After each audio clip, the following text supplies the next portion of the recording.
আসসালামু আলাইকুম। আজকে খুব গুরুত্বপূর্ণ একটা বিষয় নিয়ে কথা বলবো, স্টেরয়েডের অপব্যবহার।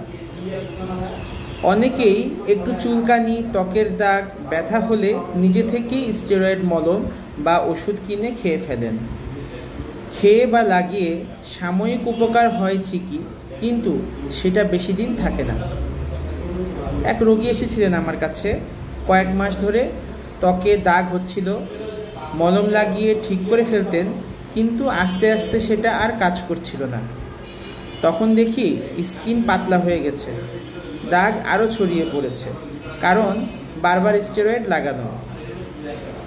স্টেরয়েডের বারবার ব্যবহার বা ভুল ব্যবহার করলে যা হয় তা হলো চামড়া পাতলা হয়ে যায়, মুখ ফুলে যায়, ওজন বেড়ে যায়, রোগ প্রতিরোধ ক্ষমতা কমে যায়, সংক্রমণ বেড়ে যায়, ডায়াবেটিস বা হরমোনের সমস্যা থাকলে তা বেড়ে যায়। তাই বলছি, স্টেরয়েড শুধু একজন যোগ্য রেজিস্টার্ড ডাক্তার বুঝে শুনে দিলে তবেই খাওয়া বা লাগানো উচিত। ফার্মেসির কথা শুনে ওষুধ খাওয়া বা ইউটিউবে দেখে মলম কেনা, এটা আপনার শরীরে মারাত্মক ক্ষতি করতে পারে। দয়া করে নিজেকে নিয়ে আর পরীক্ষা করবেন না, সময় মতো ডাক্তার দেখান, সঠিক চিকিৎসা নিন। স্টেরয়েডের দোষ নেই, কিন্তু ভুল ব্যবহারে ভয়ঙ্কর ক্ষতি আছে। সবাইকে ধন্যবাদ। সচেতন থাকুন, সুস্থ থাকুন। আল্লাহ হাফেজ।